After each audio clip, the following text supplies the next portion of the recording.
Pareceu bem eu aqui? Sim. Fico mais bonito de boné ou sem boné? De boné. Sem boné.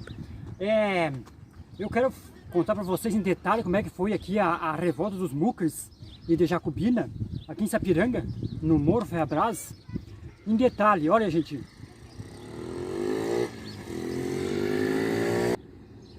Então, gente, é o seguinte, ó, em 1841, a Jacobina nasceu em Hamburgo Velho. Hamburgo Velho, na época, era o Novo Hamburgo de hoje.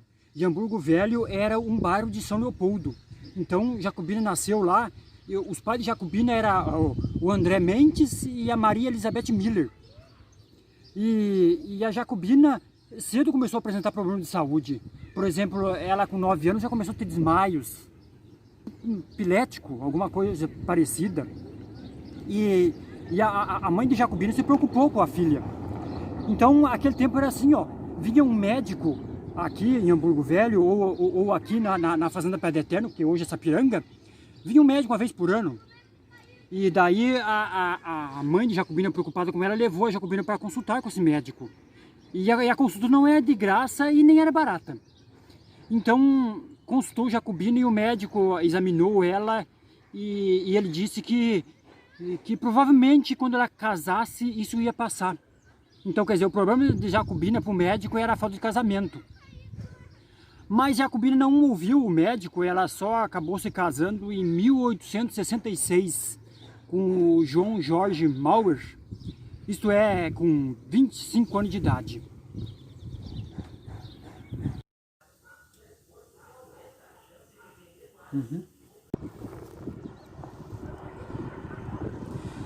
Depois que a Jacobina e o João Jorge Mauer se casaram, eles foram morar na Fazenda Pé do Eterno, o atual Sapiranga, foram morar ao pé do morro, conhecido hoje como o Morro Ferrabras.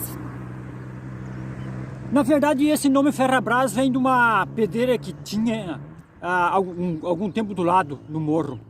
E agora a Jacobina teve o seu primeiro filho, o Jacob Mauer, e eles começaram a receber a visita do João Jorge Klein. Ele era cunhado de Jacobina, casado com a irmã mais velha de Jacobina. O Klein era um homem diferenciado, ele tinha cultura, ele havia licionado em alguns colégios, ele havia sido pastor em uma determinada igreja, e agora frequentando a casa de Mauer e Jacobina, ele começou a ensinar eles a ler, ensinar eles a escrever, ensinar eles sobre as sagradas palavras da Bíblia. E eles começaram a aprender com o Klein, o João Jorge Klein, e começaram a passar para as outras pessoas, os vizinhos, que não eram muitos, mas tinham vizinhos na época, e começaram a falar de Deus para as outras pessoas. As pessoas começaram a frequentar a casa de Mauer e Jacobina, e começaram a acontecer aglomerações de pessoas. E nesse meio tempo, Mauer e Jacobina receberam uma visita de um viajante, o Buchorn. Buchorn era um homem estranho, ninguém sabe de onde ele veio e ninguém sabe para onde ele foi depois. Tão estranho quanto o nome dele. Mas o que importa é que ele ficou 3 ou 4 dias na casa de Jacobina e ensinou a Mauer a fazer remédios, xarope contra enfermidades a partir de ervas medicinais. E Mauer aprendeu. Então Jacobina e Mauer começaram a atender as pessoas tanto em situações problemas físicos, como medicamentos para curar enfermidades, espirituais, a palavra a palavra de Deus, e intelectuais, ensinando pessoas a ler e a escrever. Mas no meio disso tudo começou a surgir opositores. Esses opositores eram da Igreja Católica, da Luterana, porque eles começaram a perder seus fiéis, as suas igrejas ficaram vazias, os comerciantes, os farmacêuticos, farmácia não tinha muito nessa época, perderam seus clientes. E então eles ficaram furiosos. Jacobina, apesar do seu problema dela de desmaio, de ataque epilético, ela teve seu segundo filho. As queixas iam para as autoridades de São Leopoldo, iam com frequência, e não eram poucas as queixas. E as pessoas ficaram cada vez mais iradas contra a Jacobina e Mauer. Começaram a dizer que Jacobina era uma bruxa, prostituta, uma mulher desregrada, uma mulher sedutora de homens. O que se sabe é que as queixas foram tanto que eles começaram a entrar em conflito. Os conflitos nas ruas, no começo, era apenas conflito de agressão verbal, mas depois se tornou agressão física. Eles se feriam com foice, facão, e as queixas não paravam de ir a São Leopoldo. Até que veio de São Leopoldo o delegado com 10 soldados, os 10 praças, como era o chamado naquele tempo, e chegaram aqui na Fazenda Pedra Eterna, o atual Sapiranga, e conversaram com as pessoas e acabaram levando Jacobina e Mauer para Porto Alegre, onde prenderam o Mauer, e a Jacobina teve desmaios, como era frequente, então eles internaram ela na Santa Casa, em Porto Alegre.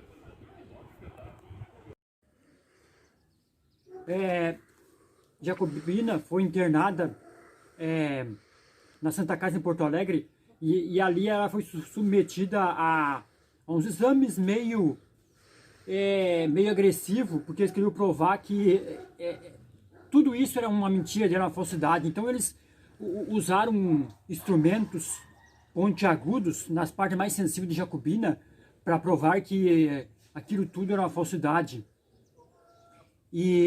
Mas não conseguiram. Jacobina ficou internada aproximadamente 23 dias. Tem uma escritora que escreveu o livro Minha Amada Maria é uma Santana. Ela é escritora e historiadora. Então ela conta que Jacobina ela teve acesso nos papéis na Santa Casa de Porto Alegre, que até hoje estão registrados a entrada e a saída de Jacobina. E ela acabou sendo liberada, porque não conseguiram provar nada dela e nem de Mauer. Os dois acabaram sendo liberados e voltaram aqui para a Fazenda Padre Eterno como heróis. O Mauer foi considerado o Doutor Maravilhoso. E Jacobina foi uma espécie de, para muita gente aqui, uma espécie de Messias em forma feminina. Então, os dois aqui, muito aclamado, o número de pessoas cresceu de forma assustadora, e enquanto que os opositores começaram a dizer que essas pessoas que faziam parte da seita de Jacobina e Mauer eram os muckers. Muckers vem da palavra murmuradores ou santo falso, mas o que importa é que muckers é aquelas zumbido de marimbondo nos ouvidos que ninguém gosta.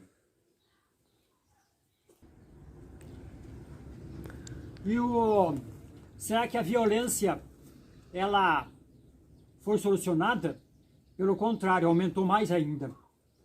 Os opositores agora começaram a ter conflitos de mão armada com os muckers, vamos dizer assim, e começou a acontecer vários crimes, vários homicídios, e as queixas para as autoridades de São Leopoldo não foram poucas de novo. E o que se sabe é que o estupim de tudo isso foi na morte da família do Martinho Cássio. Na verdade não era só 100 homens do Genuíno Sampaio, porque depois os colonizadores que eram contra a seita de Jacobina, que era o quanto os Muckers se uniram com eles. Então deu mais de 200 homens e fizeram guerra contra os Muckers, mas eles não prevaleceram, eles perderam a guerra. Enquanto que morreu 6 pessoas da Jacobina, dos Muckers, morreu mais de 30 do lado deles. Então eles resolveram recuar, mesmo porque Genil Sampaio foi atingido por um tiro na coxa e acertou a veia da perna, então ele acabou morrendo de hemorragia. Dizem que não foi os Muckers que abateram ele, mas foram o seu próprio soldado que atirou no Genil Sampaio, porque ele não era querido no exército. Eles perderam a guerra e recuaram a 10 quilômetros da fazenda Padre Eterno, foram para os campos de pastagem, a 10 quilômetros, que agora atualmente é Campo Bom. E foram lá e ficaram esperando por ajuda.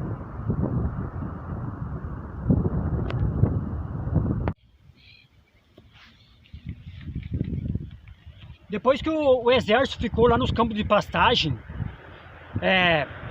sem um comandante, veio o segundo exército de São Leopoldo, comandado pelo Francisco Clementino Santiago Dantas. Ele era um comandante experiente, ele já havia participado da Guerra dos Farrapos. Então ele chegou com mais de 100 homens, fortemente armado, portando até canhão, e vieram se unir com outro exército, somando ali quase 200 homens, e vieram aqui para o pé do morro, onde havia a seita de Jacobina, os Muckers, como eram chamados, e fizeram guerra contra os Muckers, e agora saíram vencedores, porque os Muckers possuíam só algumas armas de fogo, a maioria era foice, era machado, e então eles não conseguiram resistir. Então os Muckers ali, o coronel Dantas acabou matando mais de 50 Muckers, prendeu vários homens e mulheres, alguns fugiram, inclusive Jacobina com mais de 17 membros fugiram aqui para o Morro Ferrabras e ficaram escondidos. Um detalhe que eu esqueci de falar, a Jacobina, a essas alturas, já tinha 6 filhos. A sua filhinha mais novinha tinha 6 meizinhos, era Leidarte. Leidarte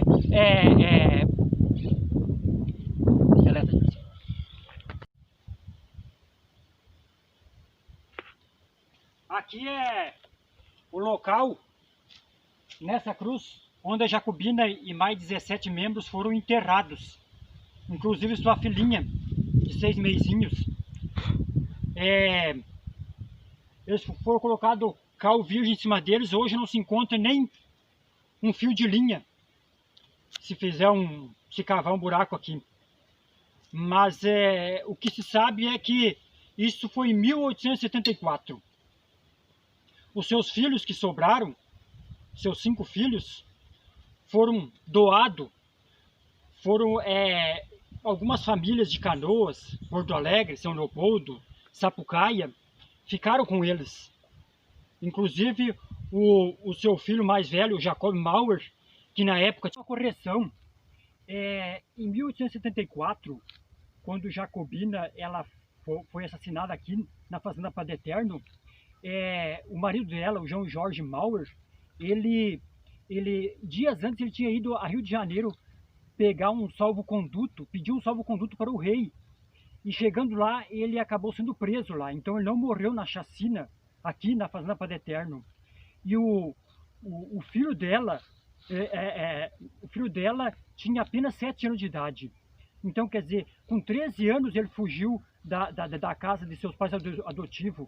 E então isso foi em 1880.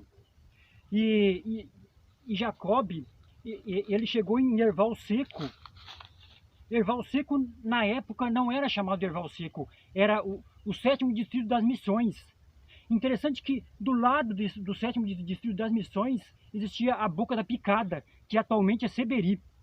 E alguns quilômetros distante tinha Águas de Mel, que atualmente é Iraí. E entre Águas de Mel e Boca da Picada existia um povo italiano ali, que rapidamente cresceu e com os anos ficou chamado de Barril, que atualmente é Frederico Westphalen. Mas voltando a falar sobre Jacob, ele foi morar com o seu padrinho em Erval Seco, e o seu padrinho era de uma religião evangélica, e ele automaticamente começou a frequentar essa religião. E ele começou a ler a Bíblia. Ele começou a se apegar com a palavra de Deus. Ele aprendeu a ler nas sagradas palavras das Escrituras. O seu padrinho, o padrinho de Jacob, ele era perito em carpinteiro e fazia também alguma espécie de engenho que eles usavam na época para moer o trigo, moer o milho para fazer farinha. E Jacob aprendeu esse ofício, tanto que ele aprendeu muito bem fazer esse tal de engenho. Ele fazia engenho, como recuperava engenho e fazia manutenção em engenho. E ele, quando rapaz, ele acabou se encontrando com uma jovem alemã e acabou se casando com ela. Então os dois foram morar próximo ao rio Fortaleza. Morando perto ali, Jacob trabalhou muito na encosta desse rio Fortaleza, fazendo esse tal de engenho. E certo dia a sua esposa foi pega em adultério, e então os dois tiveram um atrito conjugal, e não era para menos. Mas ele acabou perdoando ela. Mas parece que ela não se perdoou, porque ela acabou cometendo suicídio. Ela enforcou-se, como dizia Jacob. E então Jacob acabou ficando sozinho novamente. E então ele foi embora para Palmeiras das Missões, morar em Palmeiras das Missões, tá ok? Em Palmeiras das Missões, Jacob começou a trabalhar com o ofício de carpintaria. E lá ele conheceu um povo de uma determinada religião, adventista do sétimo dia. Então ele fez uma amizade com esse povo e acabou se convertendo ao adventismo do sétimo dia. Ele queria muito entender sobre a Bíblia, sobre as profecias. Isso deixava ele maravilhado em tentar entender as profecias bíblicas, principalmente o Apocalipse. E parece que a igreja adventista ajudou ele nesse aspecto aí. Tinha a lição da escola sabatina na época, que tem até hoje, que todos os sábados eles iam, faziam grupos em uma casa de um irmão, e ali eles estudavam a lição, e ali eles estudavam a Bíblia. Então isso deixava Jacob maravilhado, ele queria aprender mais e mais sobre as profecias. E Jacob, ele formou vários grupos lá em Palmeiras das Missões. E ele parece que cativava as pessoas para participar dos grupos que tinha na casa dos irmãos. Ele formou vários grupos. E certo dia ele conheceu um jovem, eu vou dar um nome aqui de fictício para esse jovem, o José, mas por conta da pandemia eu não consegui o nome verdadeiro desse jovem e dessa jovem, que depois ela vai entrar na história. Por conta da pandemia, aqui em Sapiranga, o museu está fechado, a biblioteca pública não tem previsão de abrir, e outros órgãos que poderiam me esclarecer também não podem me ajudar. Mas então eu vou dar um nome para esse jovem de José. Esse jovem José, ele era muito alegre, ele conseguia cativar os jovens para esses grupos. Então começaram a encher as casas dos irmãos, e ele gostava muito de Jacob. Os dois formaram uma amizade grande, apesar da diferença de idade. Jacob dizia que ele estimava aquele jovem. Então os dois eram muito amigos, até saíram a cavalo várias vezes para pregar o evangelho com a Bíblia e a lição. E tinha uma jovem, que eu vou dar um nome também para ela, que não é o nome dela verdadeiro, que é a Ana. A Ana, ela era uma moça adventista que não fazia acepção de pessoas, ela amava Jacob. Eles eram muito amigos. E certo dia os dois começaram a namorar, José e Ana. E Jacob se alegrou muito com o namoro dos dois. Até que certo dia os dois se casaram. Jacob dizia que era o resultado das orações dele. Então os dois se casaram e Jacob participou do casamento dos dois, tá ok? Jacob Dali um tempo ele se encontrou com uma mulher adventista, o nome dela era Constantina, e os dois se casaram. Então Jacob foi morar num local meio distante de José e Ana. Então eles se viam, raramente se viam, porque a distância era grande. E depois a Ana conta que ela acabou não se encontrando mais com Jacob e Constantina. E não soube mais notícia deles. E então eles ficaram praticamente desaparecidos durante um longo tempo, por mais de 10 anos. Ela diz que ficou sabendo que certo dia que os dois estavam morando no Paraguai. E certo dia ela estava na casa dela, na área da casa, sentada, um dia triste, escuro, chovendo. Não era de noite, mas estava escuro. E ela diz que se aproximou um homem a cavalo da casa dela. Esse homem foi até o portão e ela ficou observando. Aquele homem desceu do cavalo e olhou para ela e perguntou: "Vocês ainda guardam o sábado?" E ela logo viu que era Jacob. E ela se levantou com alegria. Aquele dia já não era mais um dia triste para ela, mas sim um dia feliz. Foi lá e abriu o portão e cumprimentou Jacob. E ela estava com saudade dele. Então ela mandou ele entrar e foi correndo chamar José. Então José veio e cumprimentou Jacob e eles conversaram durante o dia inteiro. Jacob acabou posando lá. No dia seguinte eles continuaram conversando. Jacob disse que Constantina havia morrido por morte natural. Então ele continuava só. Agora eles conversando, José disse para Jacob: "Jacob, por que você não mora com nós aqui?" Mas Jacob, pelo jeito, não estava muito de acordo. Então ele disse assim: "Ó, vamos fazer uma casa atrás da nossa casa. E você vai morar atrás da nossa casa. A Ana vai atender você com alimento", porque Jacob já estava avançado em idade. Então Jacob aceitou, já que ele não teve filhos. Então, no outro dia, já começaram a colheita de material. E dali uns dias a casa de Jacob já estava pronta. Então Jacob estava morando ali. E em 1941, a Igreja Adventista começou a passar um programa. Tá ok? Esse programa se chamava A Voz da Profecia. 1941. Começou ali o pastor Roberto Rabelo. A morte de Jacob, eu quero falar um pouco, que Jacob morreu com 88 anos de idade, em 1955. O livro conta que Ana sempre levava o café da manhã para Jacob. Ele não tomava café, nem comia carne de porco. Ele era um homem de pouca carne, como dizia ela. Mas ela levava o desjejum para ele.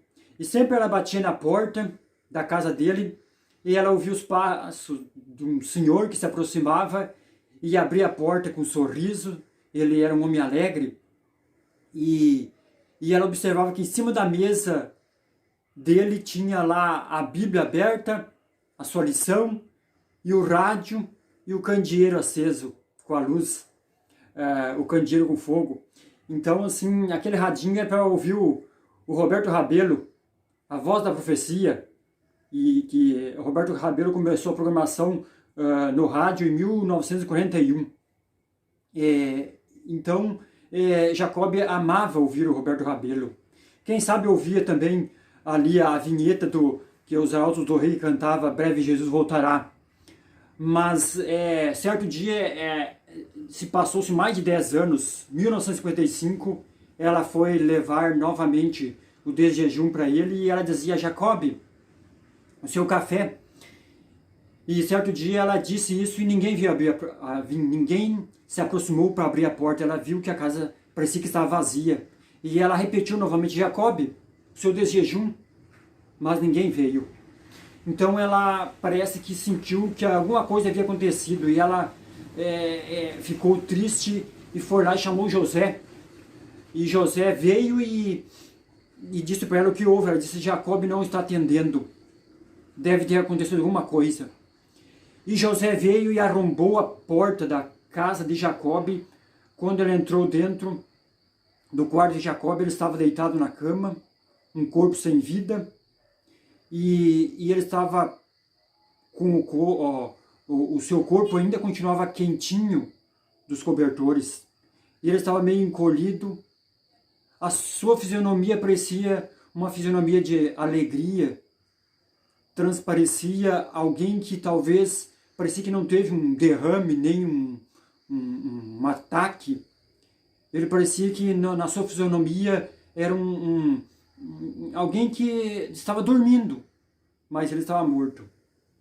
Então ele foi enterrado em Palmeiras das Missões, numa chácara, que até hoje continua lá o seu túmulo, e a pedido dele para Ana e José, que colocassem na lápide do túmulo dele escrito: morto, mas na esperança da ressurreição pela segunda volta de Jesus. Até hoje se encontra lá o túmulo dele em Palmeiras das Missões.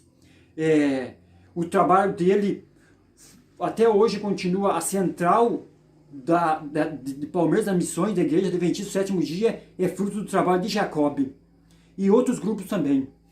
Eu queria conseguir um material que mostrasse fotos bastante, mas por causa da pandemia não foi possível. Eu consegui só uma foto dele, uma foto que ele estava velhinho já, aqui no centro de Palmeiras das Missões. Essa foto é uns anos antes da morte dele. Gente, que Deus possa estar com vocês, que essa história possa servir de inspiração para cada um de nós. Tchauzão!